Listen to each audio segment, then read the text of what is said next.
So, welcome back to Third Age Reforged and to another battle replay, and we remain within the lands of ARNOR for another custom scenario by another person who I do not believe has made a custom scenario before, albeit this is going to be a more familiar name in the shape of Lango.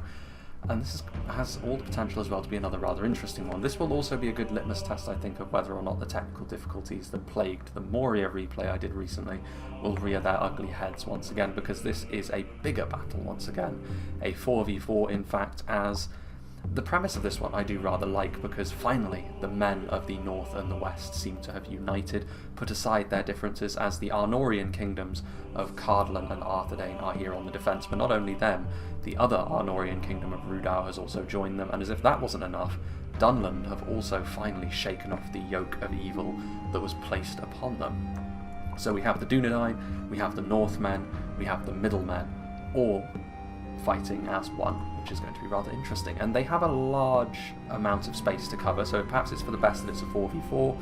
Of course, the very fact that Dunland are on the defence means that there is going to be some drop in quality, and just having a cursory glance over the compositions as well, the defenders are going to have to make do with quite a lot of basic units, which shouldn't be too much of a surprise in what is effectively a 4v4 siege as they try to defend this little settlement that is nestled rather nicely in this valley, of which I'm sure I can find some sort of appropriate name.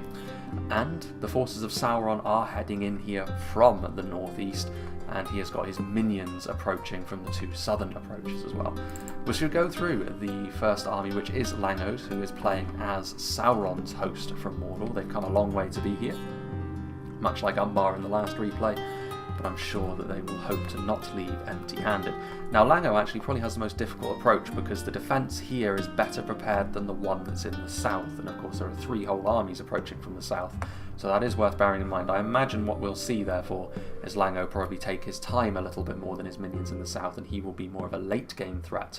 But you never can tell. You always need to make sure that you're defending the approach which this army is attacking from. Morale on infantry are very basic, but they could be enough to actually be a decent threat on this occasion, with the slightly lower emphasis on quality that the defending armies are going to have. Having said that, they're still not going to be any better than the men-at-arms units that they're going to be fighting, in fact slightly worse. But even so, numbers are definitely going to be on Mordor's side from that perspective. And there are better shields, there is better made armour around, but that will still be enough to shrug off a little bit of damage from some of the more basic skirmishers that they will be facing off against. Another unit of morale on infantry in behind. This is the kind of unit that will be very potentially damaging to the more heavily armoured forces of Arthedain and Cardolan. Sauron's will, of course, bring that big AP damage that they are known for, and overall they are a more impressive unit than the more standard Orc Maulers. Also, they can inspire their nearby underlings. Morale on halberds, once again, bit of a phalanx unit going on here. The armour piercing will certainly help. Now, Cardolan and Arthedain are certainly not short in terms of the amount of pikes that they can field, but even so, the morale on halberds, if they're committed at the right time, could still be a very useful unit indeed. Orc javelins are one of those really awkward units for defenders to have to try and deal with, because if you leave them be, they're going to do a very nice amount of damage for the very low cost that they come with. But of course, if you shoot into them, they're a low cost unit, so it's kind of a catch-22 that you have going on there. A combination of the heaviest units Mordor have to offer in the Blackguard of Barad-dûr and the Minas Morgul Chosen. The Minas Morgul Chosen being more of a standard unit of infantry with spears, and the Blackguard of Barad-dûr, of course, being that battering ram that Great Shield infantry does tend to be, even though they most certainly suffer for it in terms of their melee prowess. Once they push in, they do tend to fizzle out pretty quickly if you don't back them up properly. A couple of units of morale on archers. They will be here purely to skirmish with the enemy, with the kind of forces that are on the defence, especially Arthedain's long-range options. Evil is not going to have the ranged advantage on this occasion, you would imagine, unless they manage to do so with sheer numbers, but the morale on archers will be at least contributing to Mordor's presence there, as will the Orc archers. They're of course the lower tier version, even more so will they be put in the crosshairs against Arthedain. Temple Guard, I mean, the armour-piercing arrows is something only Arthedain have an equivalent for the defenders at the very least, but timing once again is going to be everything, I think, for the entirety of the Mordor army, but for a unit like this especially. And then we have the upgraded Temple Executioners at the back for that real spike in terms of quality that sort of infantry unit offers you. Over here we have two armies, I believe, attacking from this approach. Indeed we do. Starting off with Mevin at the front, the Goblins going to be pushed forward first, rather unsurprisingly. I imagine they're going to be very, very numerous. The Goblin Spear is going to be combing through the trees. You can actually see just from the minimap that the defenders are going to have a few units lying in wait before they actually get to the defences around the settlement itself, which is quite interesting. But the Goblin Spears will be the ones pushing through first, you would imagine. Nice bit of armour piercing. Also, they've got bigger shields than the standard Goblin Infantry that are in behind them, albeit the Goblin Infantry are a little bit cheaper, and they don't come with a Spear Mallet, so potentially against more lightly armoured troops, the Heavy Goblin Infantry will actually do more damage. Heavy Goblin Archers, very similar to stuff like the Orc Archers and the Morannon Archers over on the other side, and that will be the role that they fill, just being that annoyance to the more important defending skirmishers. And the Heavy Goblin Halberds are very similar to the Morannon Halberds over on the other side, albeit slightly weaker individually, but they are very, very numerous, as any Misty Mountains unit is going to be.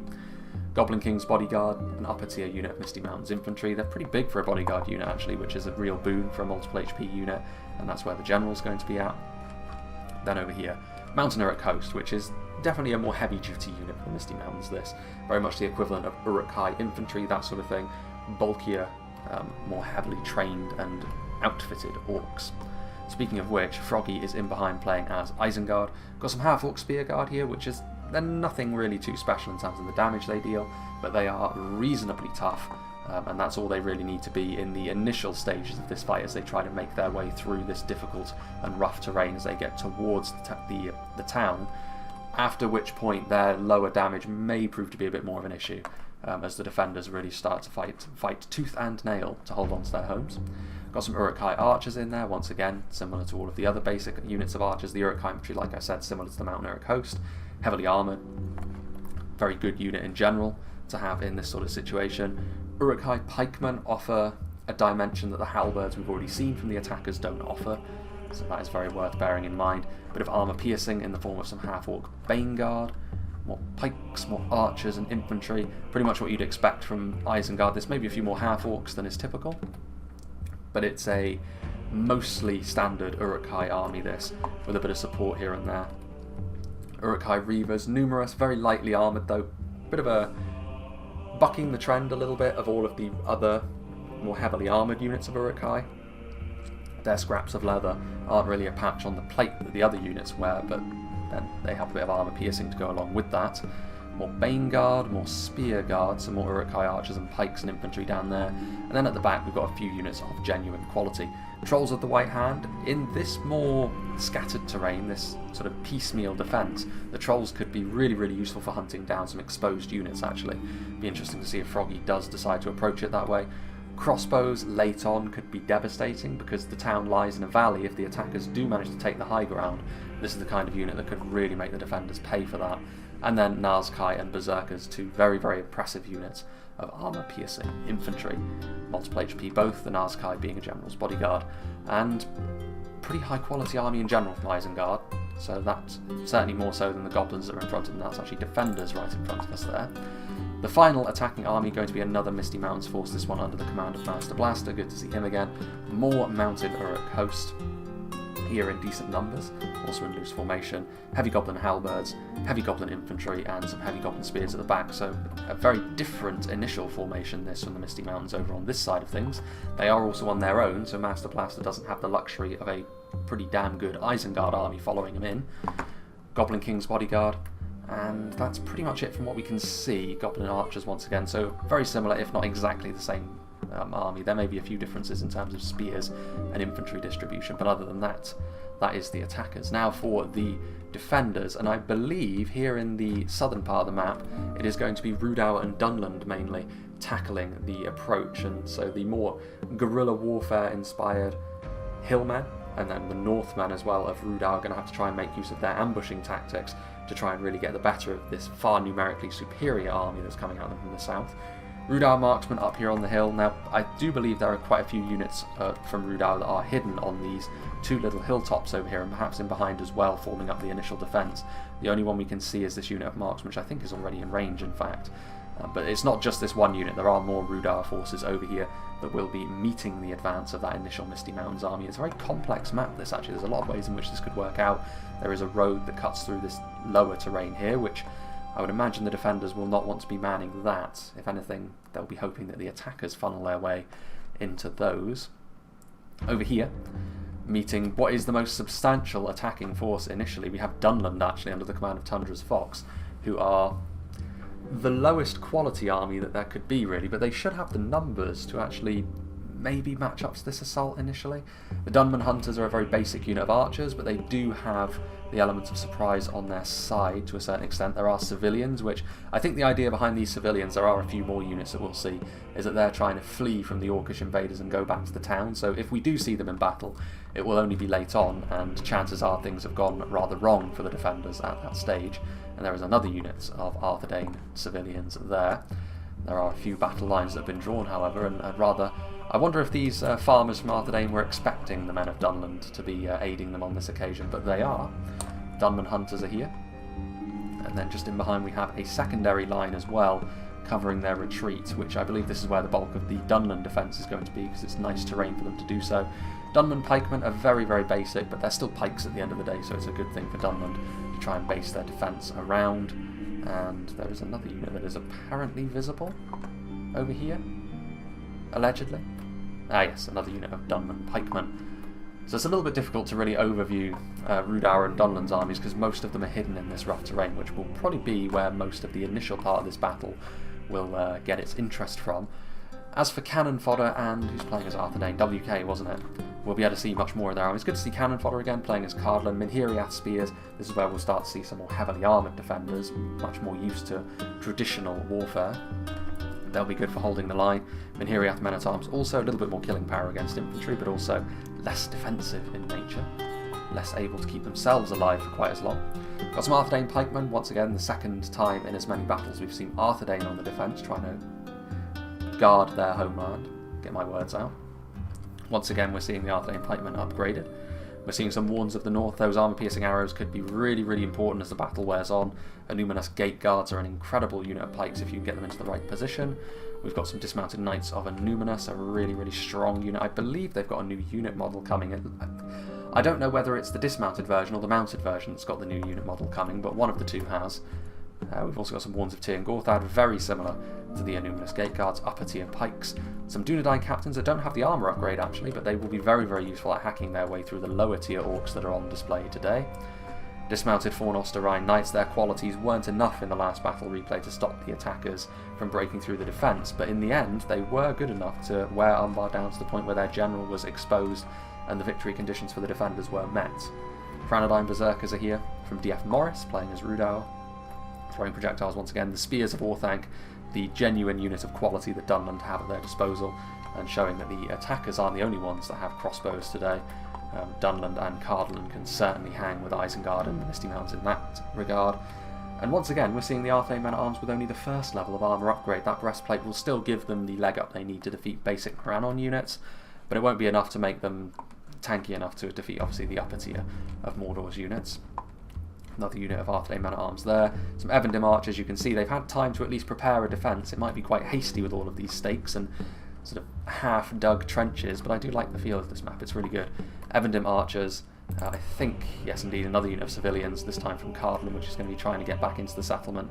And then over here, there will be a few more units that are of course hidden in these trees as well, even from Arthedain and Cardolan.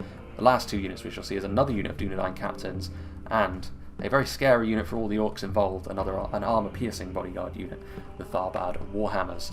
So that'll do for the army compositions. Without further ado, let's begin. So here we go, and the civilians are indeed going to be pulling back, I think. Cannon fodder getting his farmers and farmers' wives to retreat from the advancing Mordor horde, and doubtless we will also be seeing the same thing over here from WK civilians. I think, however, this is going to be the first area of interest as Rhudaur and the Dunlanders over on the other side are going to be engaging with the orcs of the Misty Mountains. Not entirely, well, I'm a little bit concerned, to be honest with you, about the lack of frame rate for the mechanical maladies that I mentioned in the Khazad-dûm siege, but we shall hope that that never comes to pass. The Dunman Hunters are going to be shooting in. Basic archers like this, even basic archers like this are going to be able to do a decent amount of damage to basic goblins. Even though they are heavy goblins, the armour is still not of fantastic quality. But these archers are not going to be able to stick around for too long. They're just acting as a rear guard, covering the civilians as they retreat, and then they will also get back into position. Rhudaur are going to have to do the same, albeit I think Rhudaur have actually got a slightly better defensive position over here against the single Misty Mountains army, purely because there's a little bit more of a defensive position, a little bit more of a funnel that Rhudaur can use over here, whereas Dunland have got to deal with much more open terrain, at least initially, as the Rhudaur marksmen start to open up. At least some of them do. The beauty of playing as the Misty Mountains, of course, is the fact that you can absorb casualties like this far better than most other factions, so they won't be too concerned about a couple of units of rather basic archers shooting into their horde as they pass through the woods.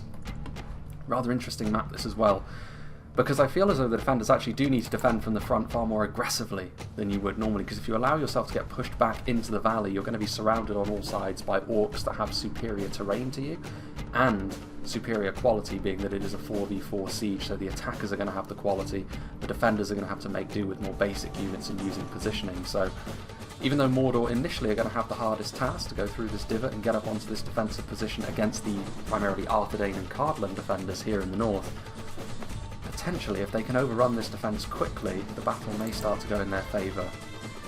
Over here, Rhudaur marksmen shooting point blank actually at the heavy goblin infantry as they advance through the trees. The first of the goblin ranks getting through here. Rhudaur marksmen aren't very good in melee at all, to the point where heavy goblin infantry will actually fancy their chances, even alone and without support, which is quite the rarity, and the first melee engagements do begin.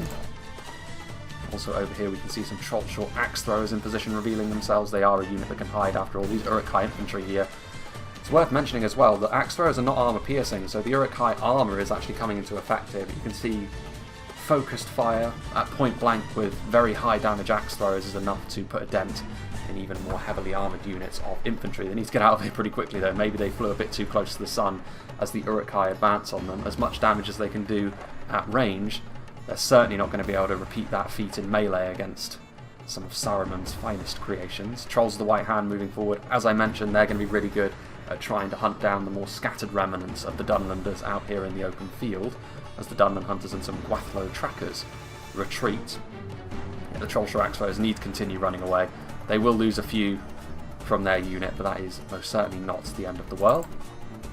So it is here in the south where we will continue to see this. Morris getting caught out a little bit here, or perhaps he's trying to bait the Misty Mountains into coming forward, and indeed you can see that there were some Rhudaur units hidden amongst the trees as the Rhudaur axemen do come forward. This armour piercing will be useful against the heavier mountain Uruks that the Misty Mountains can boast, but as far as a unit of genuine quality goes, the Mountain Uruk host will have the edge over these very fragile axemen. The Rhudaur axemen work much better, I think, either when you completely take the opponent by surprise, which on this occasion Morris clearly didn't, but also, if that's not the case, they do need a bit of support because they are rather fragile. Snaga skirmishers, giving Rhudaur a taste of their own medicine perhaps with some throwing projectiles. You can tell it's a bit of a messy engagement, to be honest with you, over here, which you would have to imagine should favour the Misty Mountains with their numbers, and the fact that Rhudaur as well, when things get a little bit more chaotic, they don't have the melee defense in their basic units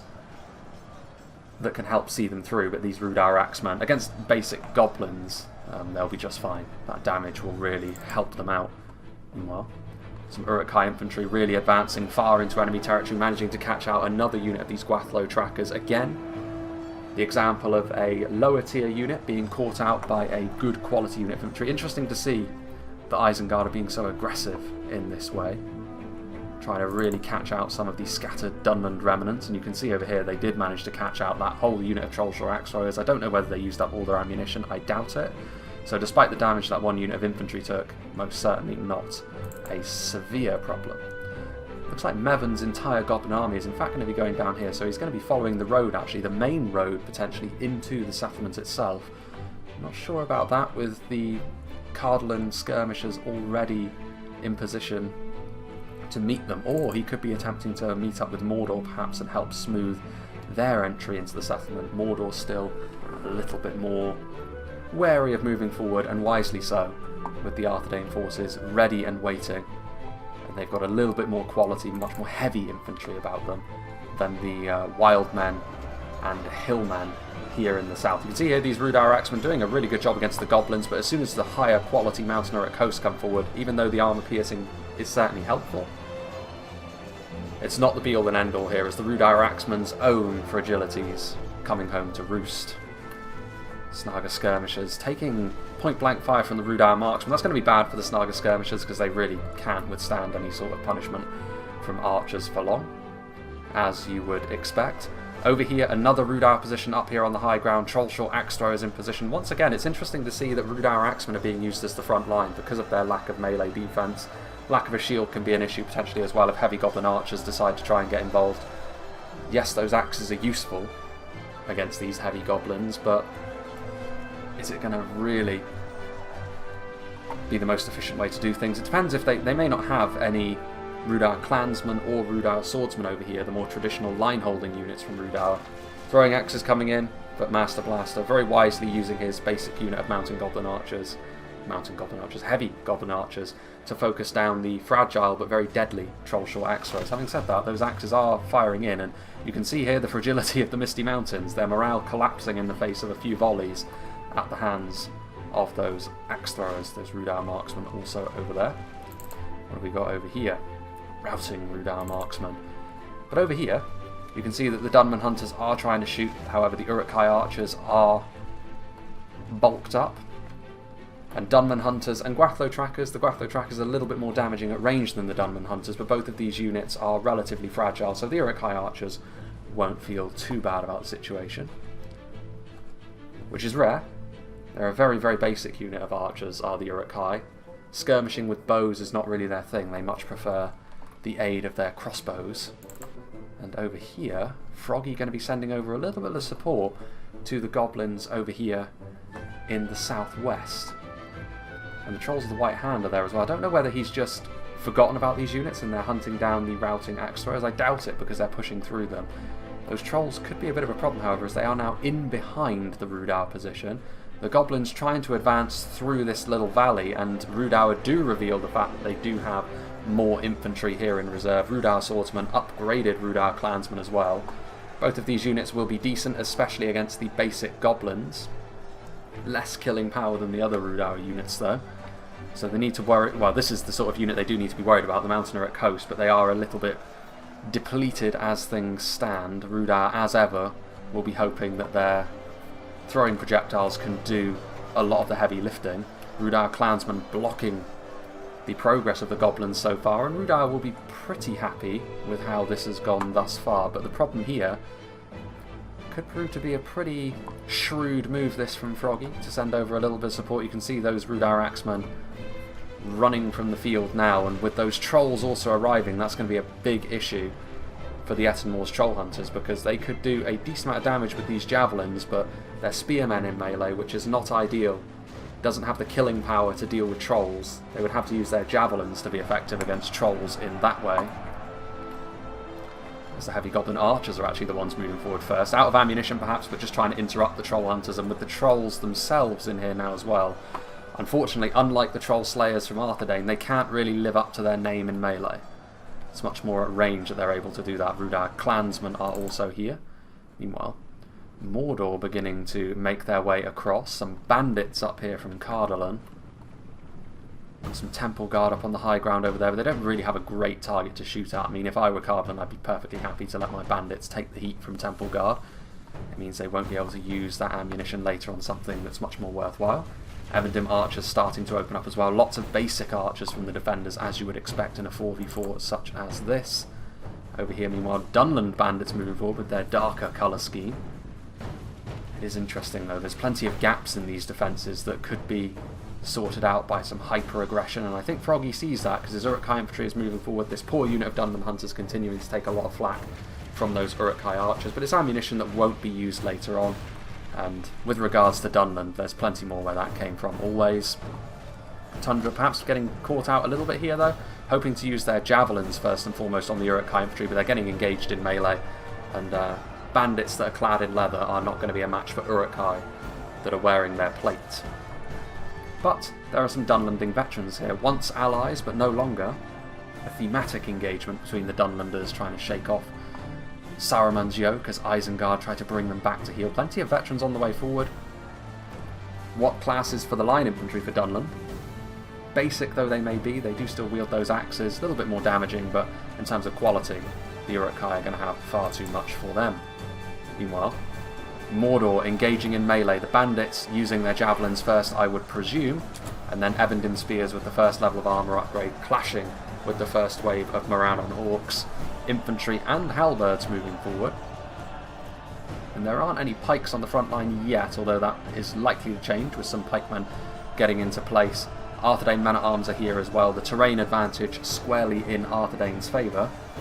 And the Arthedain men-at-arms with that armour upgrade will be able to defeat the Morannon infantry, but Mordor pushing forward. And they're coordinating this well because Mordor has chosen to attack at the exact moment that the orcs of the Misty Mountains from Mevern have also come to his aid. So you can see here that the Evandin spears trying to hold back the slew of goblins that are arriving, but Arthedain do see the danger as it presents itself, and they are going to send forward some quality. Numinous Gate Guards to hold the line, and Dunedain Peacekeepers to do hefty damage to these heavy goblin infantry units. Basic units of goblins are going to be exactly what the Dunedain Peacekeepers are going to be really, really good at taking on.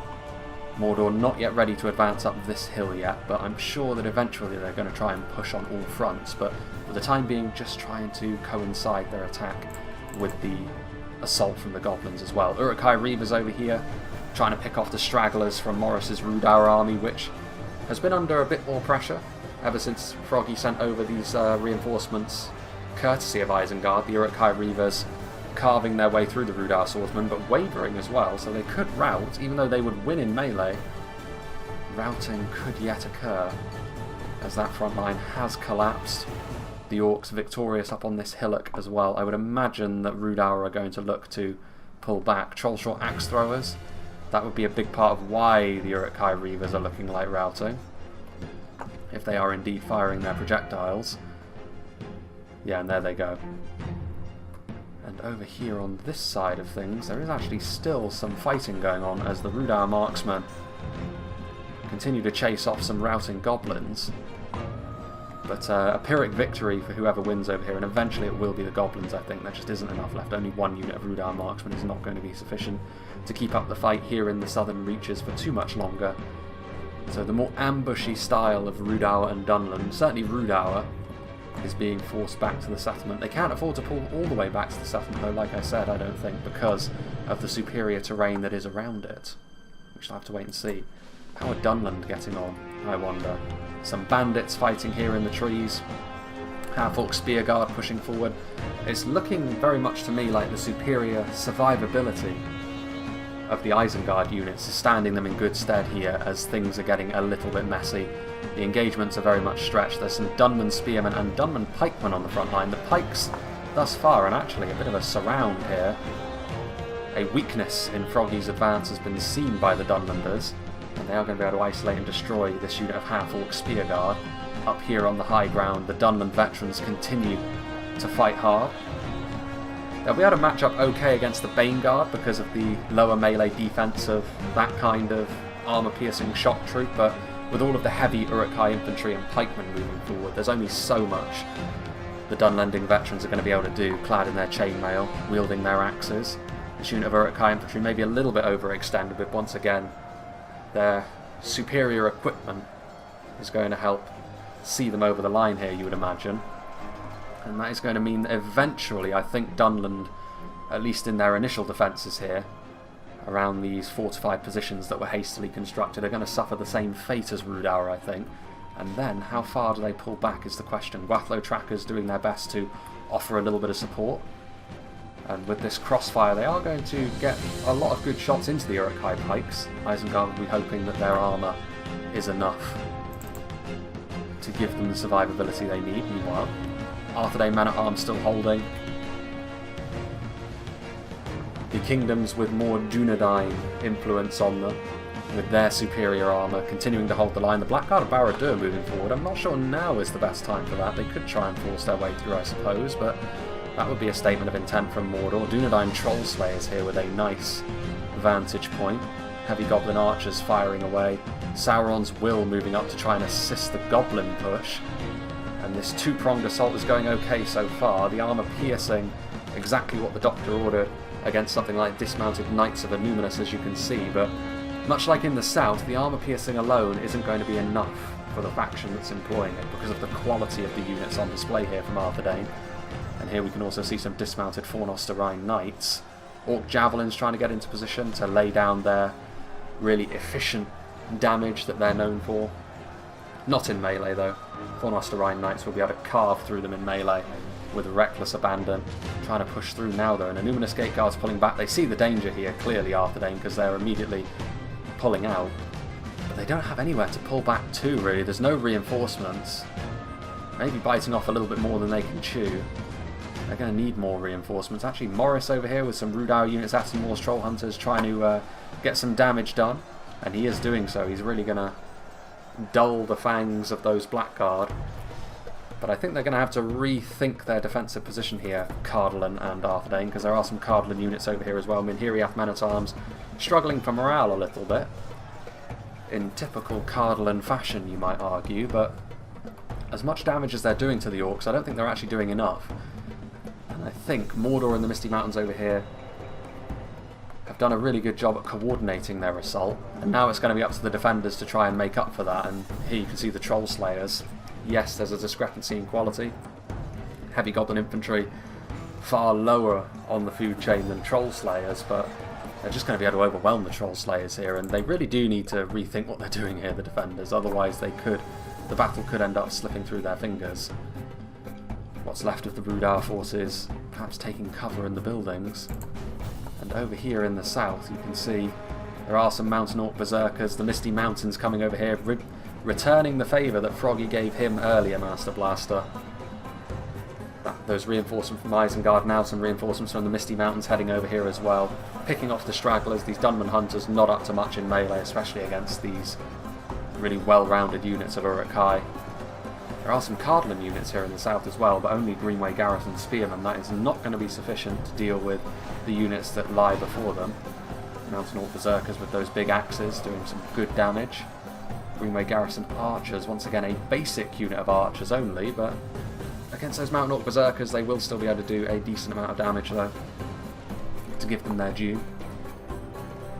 They've got going on over here. I mean, to be fair, it's a very chaotic engagement. Dunland still have a decent amount of units over here, but surely eventually when all of the stragglers have been picked off, they will be able to focus on and destroy what remains of this Dunland defence. Trollshaw Exos and Dunland veterans trying to combine their strength to kill off more of these Uruk-hai, but I think what we're seeing here is the Uruk-hai's heavy armour really starting to pay dividends. Dunland, they've done damage in parts, but not to the extent that they really need to.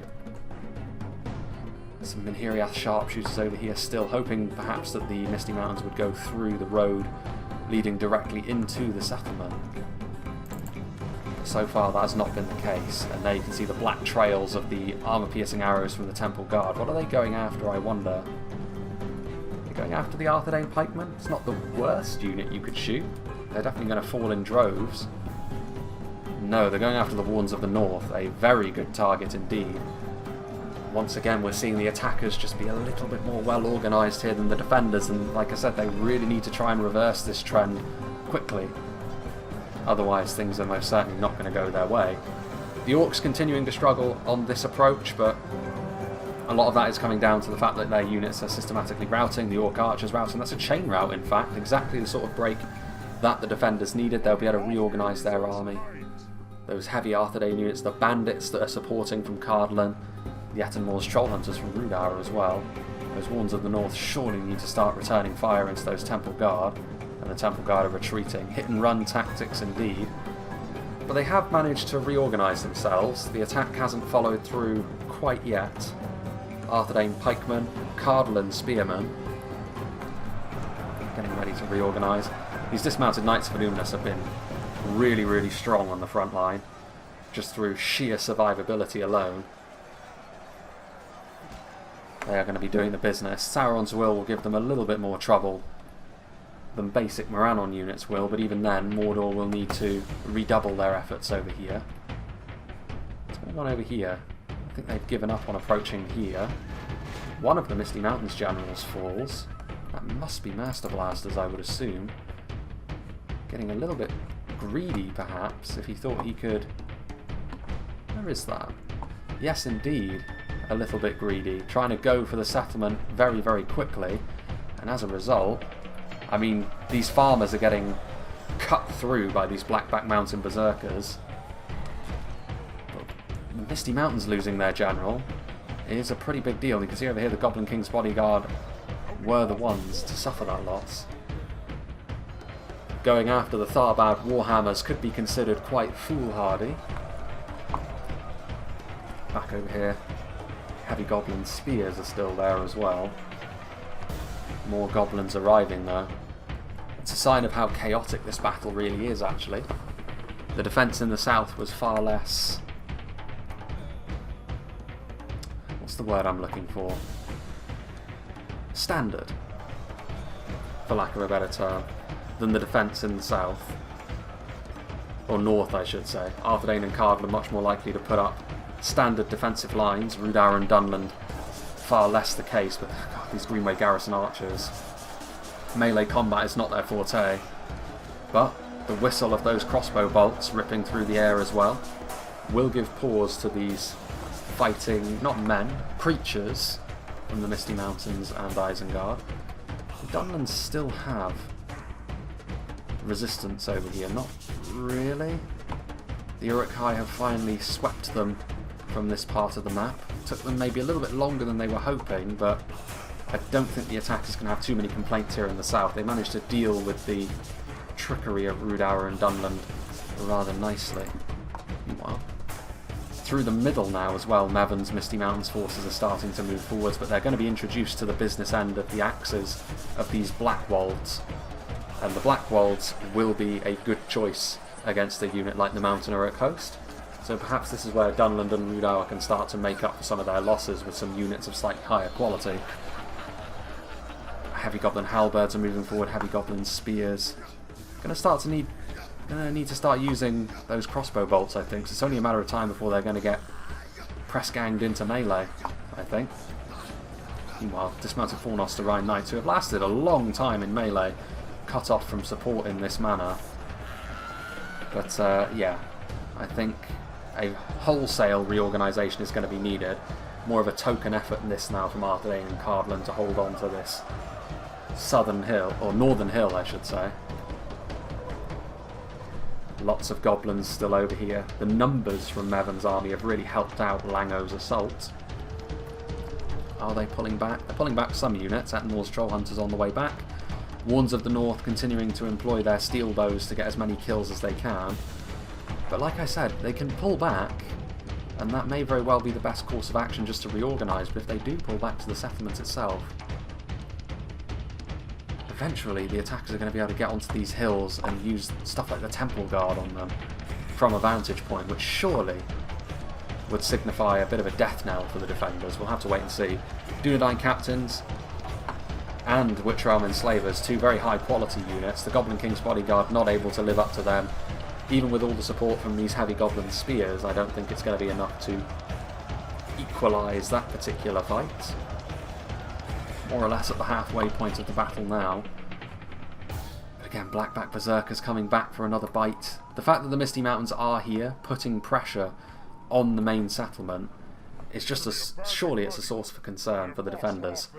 Rhudaur clansmen not going to be up to the task of facing down Blackbacks in melee.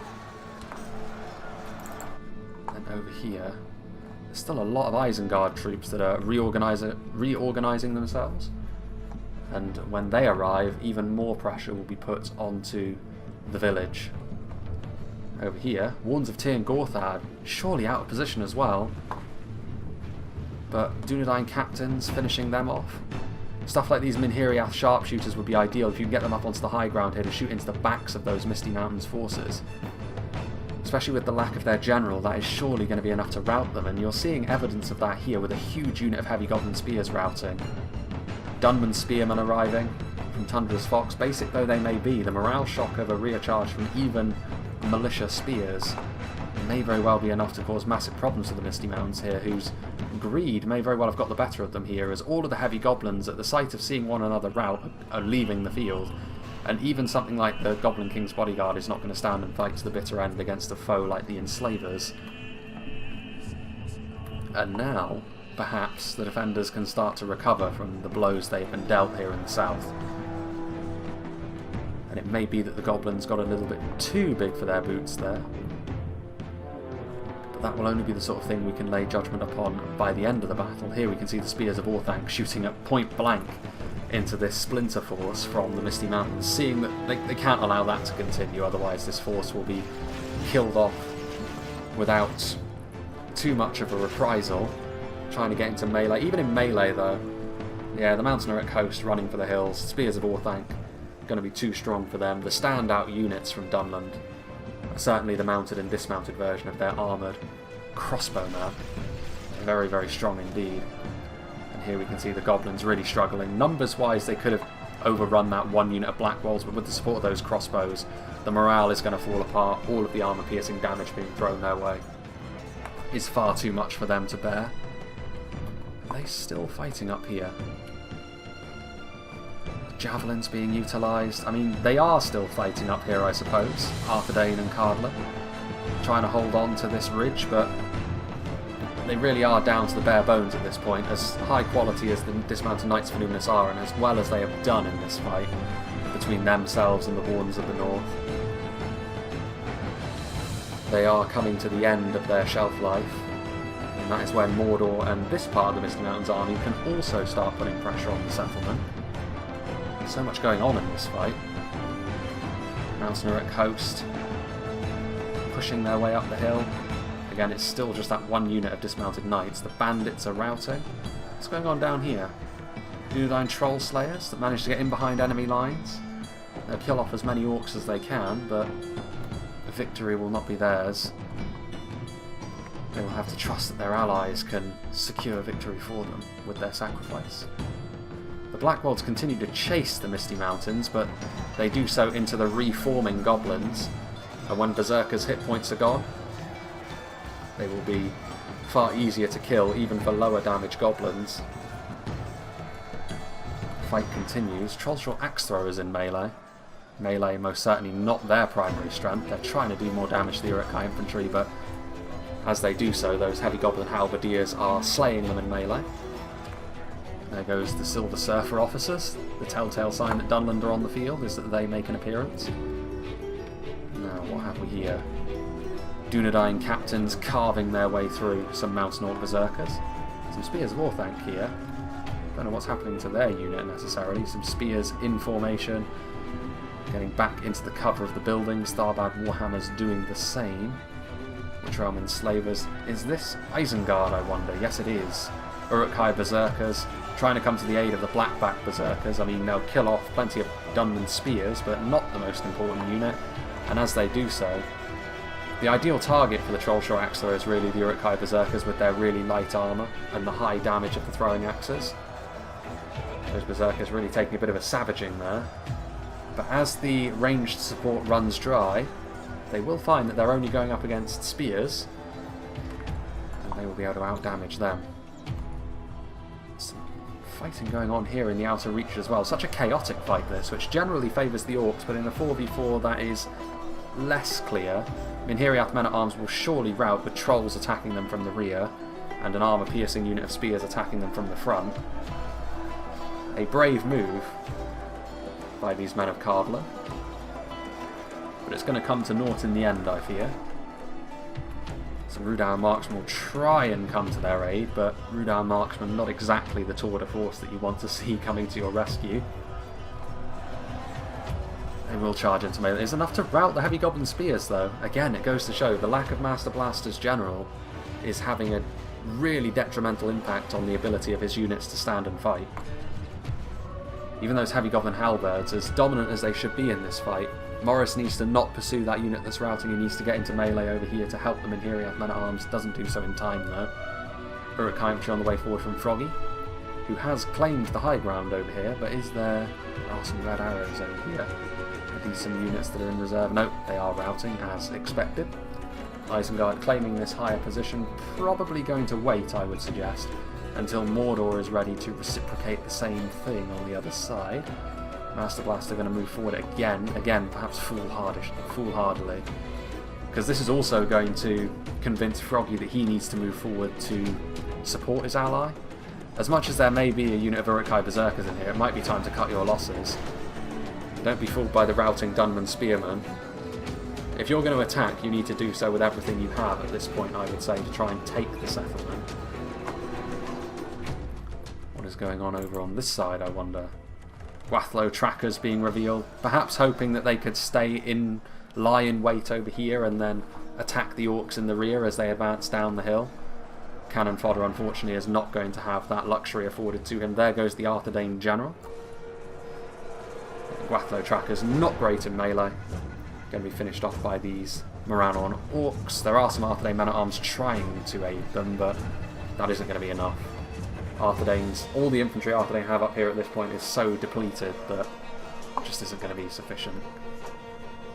The goblins rushing forwards. Still fighting going on over here. Is this still that one unit of...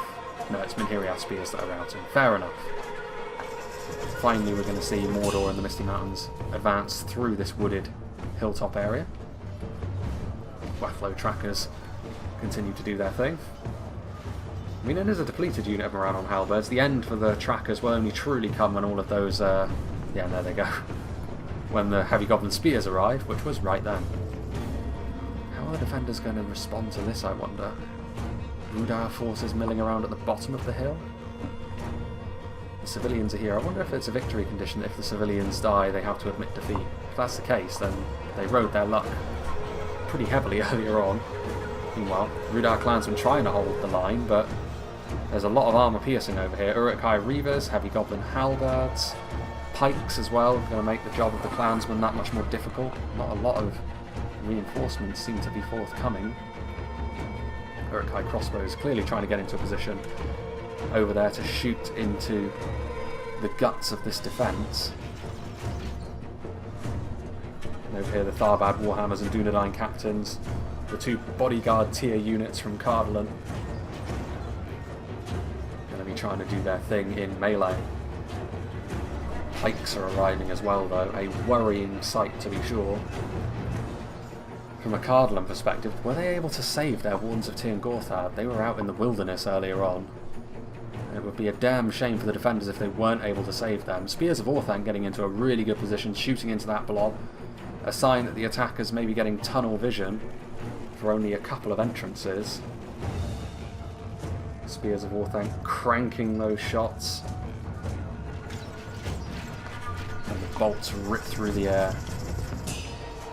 thudding into the side. I'm surprised actually there are still berserkers alive, considering how punishing this assault has been. So many of them bloodied up.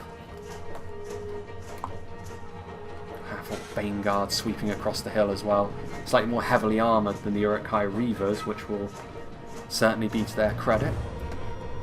Further into this settlement, Black Walls are still alive though. Made of pretty stern stuff if they're completely unharmed. We will be heading into the final 10,000 frames though, and again, rather fittingly, the noose is tightening around the settlement. And we will see if the attackers have what it takes to wrest control of it away from the united coalition of men that have arisen to defend it. Spears of Orthanc heading over to this side, which I'm sure Mordor won't be too big of a fan of. Frodrum Javelins moving over to the other side. Black Wolds. Civilians. I guess the civilians dying is not the victory condition, otherwise they wouldn't be being thrown into the meat grinder like this. Granadine Berserkers using their throwing axes, which are armour piercing I believe, albeit they don't have that many volleys, but that's going to do good damage. Definitely going to go some way to blunting this assault. Master Blaster and Froggy will likely be the first to fall because Mordor and Mevon's goblins are pulling their punches as it stands. They're arriving a little bit later. Could this disunity yet be a reason for the attackers losing this fight? It could be. Could be. Civilians are still here. Cannon fodder doing the noble thing and keeping his civilians behind a defensive position. Over here, the Uruk-hai not going to be able to fight their way through here. A lot of armour piercing. The Dunedain captains as well with the quality. not going to be enough to try and take this part of the settlement here. Are we going to start to see Mordor move forward as well? Moran halberds moving in. Which Roman slavers are still alive. Those Blackwolds still deciding where they should go. A slightly depleted unit of Rhudaur swordsmen going to be backed up by the Arthedain berserkers. And there are the Uruk-hai pikes. Stuff like these pikes make me feel as though the attackers still have the tools necessary, but the pikes exposed, their goblin support running for the hills at the first sign of trouble with the loss of their general, and now the pikes are surrounded as this unit of Rhudaur clansmen comes in. And that should be enough to finish off these Uruk-hai. Are Mordor going to be able to get into support quickly enough? It doesn't look like it. Trollshaw Axler is getting into melee to help the Blackwolds, and that should be enough as well to defeat these Moranon stragglers. This first wave from Lango not going all that well for Mordor. Heavy Goblin spears are there. Uruk-hai pikemen are running. There's still Uruk-hai archers up on the high ground. Civilians getting very bold. Uruk-hai archers routing in the distance as well. Yeah, they just don't have enough at this point. Isengard and the Misty Mountains here in the south running out of steam clearly. Dunland captains and Menhiriath man-at-arms going after the crossbows. Do the crossbows have what it takes in melee? Probably not. They're not a dedicated melee unit, and the men-at-arms relatively even in terms of numbers, but more Uruk-hai coming down the hill, including pikes, so the civilians might actually be the difference maker here for the defenders. Fine margins could very well decide this battle. Reforged javelins in melee. The Half-Orc Vanguard are routing. There's Nazkai and Berserkers over here, but yeah, Menhiriath sharpshooters with a perfect shot into them, so between those bolts and the clubs of the Reforged javelins, they're going to be able to defeat this pocket. But look at that, look at the horde descending from the hills. Do they have what it takes? They may very well beat the southern attack, but do they have enough left in the tank to defeat the northern attack as well? I don't know. Defenders are going to have to lean pretty heavily on positioning and quality, but they don't have superior terrain really. The only thing they have the ability to do is to take cover within the buildings, but that may not be enough. They're going to need stuff like the sharpshooters and the spears of Orthanc here to use their crossbows really effectively. Going to try and escape the attention of Froggy's Trolls of the White Hand. Arthedain berserkers going to try and do their thing in melee. Armour piercing in melee, that could make all the difference. I mean, it certainly will be desirable against the Trolls. There's the Enslavers. Axe throwers, they're trying to hold on. Yeah, the Reforged javelins now. As much as they were able to help bring about the end of that Isengard assault, now they have to turn around and face a slew of goblins. Worrying times for the men of the West. There goes a general.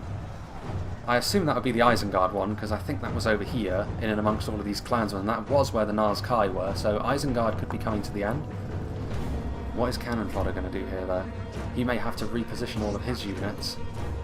Isengard still have a few units left alive, but nothing that significant. Maybe trying to defend those civilians? Civilians may be pressed into service sooner than they would like. Just Mevin, once again, showing off the true strength of the Orcs of the Misty Mountains, with all of these units still alive in the late game. Are they going to be able to hack their way through all of those goblins? I mean, stuff like the Reforged javelins and the Arthedain berserkers are good quality units with armour piercing, but are there enough of them? Spears of Orthanc getting into place. Going to try and shoot into the blackbacks that Mevin still has available to him as well, so it's not as if he just has trash. I mean, that is going to be a good volley into them though. And they are pinned in place by the Attenmore's Troll Hunters as well. I wonder if Mevin will realise that. I think he is, because he's force-pathing his units. Doesn't want to linger too long in the view of those crossbowmen. What else have we got going on over here? Blackwolds. Still alive, still in pretty good health. Another high damage unit, but do they have the survivability? Can they keep themselves alive as much as they need to? As Rhudaur hold the line. Interesting to see that Rhudaur still have this much left after their initial defence fell to the goblins. Will they yet have the last laugh as the Enslavers move forward as well? WK civilians Javelins raining down. Dunedain captains warmed up. Minhiriath sharpshooters are going to be firing in. And they will need to. These crossbows. And they're going to do a lot of damage to the halberds as they amble their way forwards. Going to try and do their thing against these Dunedain captains. Javelins sailing overhead as well. That is a worrying sight to see come forward as well, though. Fully healthy, upgraded Temple Executioners. Superior swordsmen to the Dunedain captains. Can the crossbows make the difference? And over here, Temple Guard in melee as well. They may not... I mean, you would still back them over time to cut their way through the Minhiriath spear. I mean, it might take them a while, but... more worries for the defenders. Tharbad Warhammers. Victory seems certain for them, as you would expect. They need to mop up these Uruk-hai quickly, though, so they can help out their other units. Because they could be a real difference maker as well. I mean, the one thing that you would say for the defenders is by taking cover within the settlement here, it's late in the battle as well, so the attackers don't have that many projectiles left. Javelins we saw, but that's about it. It's a narrow approaches, so they can't use their numbers to quite the extent that they would clearly want to. And that could be absolutely vital here. Heavy Goblin Spears trying to fight their way through. Rhudaur Swordsman depleted, a few Blackwolds in there as well. So they're doing the right thing here, the defenders, ultimately. Blackback Berserkers right in and amongst things now. Showing the Blackwolds who the superior Berserker really is. They're going to continue to move forward, really hounding the Spears of Orthanc. In desperation, the civilians are going to be thrown in against them as well. To be fair, they are bloodied up here, and the Blackback Berserkers, as far as bodyguard tier units go, they're very much an aggressive one. As soon as their hit points are gone, they may very well have what it takes. He's trying to get the Spears of Orthanc away, but in so doing, he's taking a lot of damage at the hands of those Blackbacks, so could be a very key move that from Mevin to get them in behind enemy lines. Rhudaur are doing well on the front line here, all basic units really, and all of the armour piercing, all of the bodyguard units really from Rhudaur on display, backed up by a few spears as well. A few javelins sailing overhead. There's all those heavy goblin halberds still alive as well though. Having phalanx units alive for the late game can be such a problem. Frodrum Javelins getting off the front line, they're going to try and block the progress of the Blackbacks, but in trying to actually move his Spears of Orthanc to a position of safety, Tundra may have actually doomed his ally by doing that. The Spears of Orthanc are an important unit, but they're not so important that you should be allowing Blackback Berserkers to get a rear charge into the Rhudaur front line, which is keeping your heads above the water collectively as defenders. And now, yeah, Mevin sees the opportunity that he has been left so graciously by Tundra there. That could be such a significant thing in this battle. I mean, he does have the ability to use those... Have a look, Rhudaur Clansman routing. Oh no, in trying to save his own unit, he may have doomed his ally there, Tundra. You hate to see it. And it's looking more and more across the field now like the attackers are really starting to grab the bull by the horns in this battle. Tharbad Warhammer's taking damage in the background there by arrows. The Temple Guard continue to slowly but surely make progress against these Minhiriath spears. Those sharpshooters are trying their best. I mean, yes, it's only basic orc archers, but all of this damage is going to add up. You would have thought, come the late game. Heavy Goblin Halberds. Take a quick peek. Yeah. 10% is about the differential, but it is in favour of the attackers, which is not what you want to be seeing as the defenders. And all of those chaotic positions they took up, all of the gaps they found earlier on, I do think that on the whole, the attackers have been the more cohesive unit of the two teams and do deserve a victory. So, Snaga skirmishers using their javelins, civilians are routing, Blackbacks are coming back, Spears of Orthanc routing. The failure of the Spears of Orthanc is now complete. They were hunted down in the end anyway. And they've now well and truly left the Rhudaur front line completely exposed for the goblins to swallow whole. There's still a defence ongoing over here, but once again, it's it's being goblined. Just too many of them left in the end. The support of the heavy goblin halberds as well going to be quite key here in the late game as the Black Wolves continue to chop their way through the goblins, but it isn't going to matter in the long run. So some spears back there as well. Snaga skirmish. I mean, there's not a lot of quality left, you would have to say. Depleted blackbacks and the temple units from Mordor is about it. Other than that, it's just a few units of heavy goblins, which... that difference... I mean, the difference having the general can make. Mevon's push worked when Master Blasters didn't because his morale held together. The general was still there. Temple Executioners going up against the Tharbad Warhammers. A real clash of the titans there. But I don't think they're going to be able to honourably duel for too much longer. Minhiria sharpshooters continuing to do their thing. Cannon fodder's civilians getting up onto the high ground to try and hunt down these orc archers. And there goes the Rhudaur general. That was quite the scream. Snaga into what I guess is the town centre. This little area. These buildings look to be the most impressive. It looks like one of the medieval, or the Age of Empires 2 town centres almost. The L-shaped building that's got a fence around it. We'll go with that. Arthedain berserkers fighting to the bitter end, doing their people proud. You'd have to wonder if Rhudaur and Dunland are thinking if their rebellion was worth it at this point with the inevitable victory for the forces of evil at this stage. Rhudaur here. Snaga skirmishers trying to hasten their demise a little bit. And there's still an ongoing fight over here as well, which is impressive in its own way, but some heavy goblin spears pushing through. And that is surely going to be the end, in the long run, of these Black Wolves. Morale on archers as well. It does go to show that what the attackers have left is mostly of low quality as well, because they've managed to seize the clear victory in this fight, but it's taking them a while to actually have that confirmed officially, because so many of their units are of lower tier. Just going to allow the defenders to kill off a few more as well. Cardolan surely will be the last defender left standing, however, with their quality they still have available to them. Minhiria spears have done pretty well against the Temple Guard in isolation, though. Again, the Cardolan infantry, showing that it has what it takes to be respected, perhaps. Temple Executioners, their superior skill is going to pay dividends against the Tharbad Warhammers. Tharbad Warhammers have also seen more combat at this point in the battle, as crossbow bolts continue to thud in.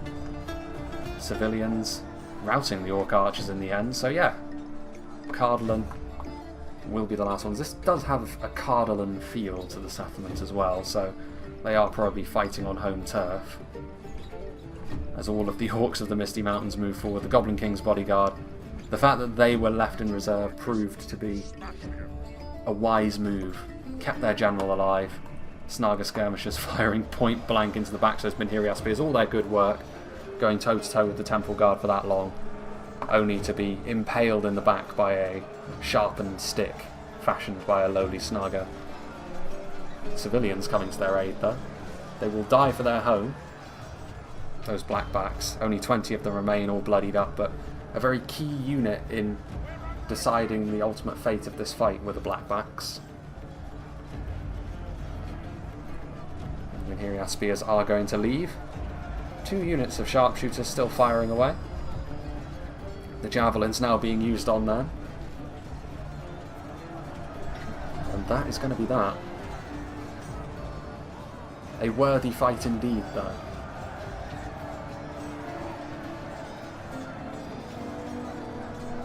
The Orc Archers actually return. To add insult to injury, the Minhiriath Archers are going to be intercepted by the Orc Archers that were routed by the civilians earlier on. Pulling out their hand axes. Temple Executioners. Utilising their swords. Snaga skirmishers being used well. Well played from Mevin. His decision making in particular, I think, stood out in this battle.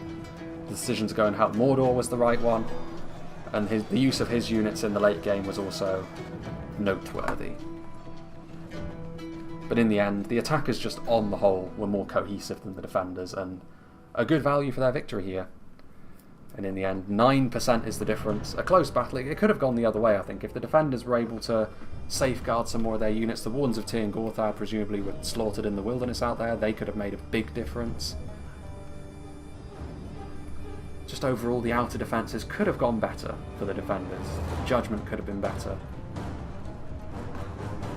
And in the end, that would have been worth 9%, that sort of thing. What's going on over here? No, actually, Rhudaur are the last ones left alive. One Blackwold continues to fight, surrounded by these halberdiers.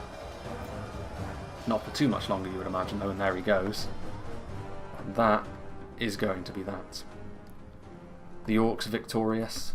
The GWATHLO Valley now belongs to them, and Dunland and Rudaur's rebellion will surely be punished in short order. But still, you can see there are a lot of kills for Rhudaur. Late on, I think, is where they managed to pick up most of them, especially against all of those goblins. And yeah, cohesion was the key here. I think the attackers were just better melded as a team. And the chaos in the end, once again, did favour the Orcs. It did not favour the defenders. Rhudaur and Dunland could have made it work for themselves, but ultimately any ambushy things they did, some successes, but too many failures. And you can't really afford that as the defenders, even in a 4v4 like this, when the numbers are what they are.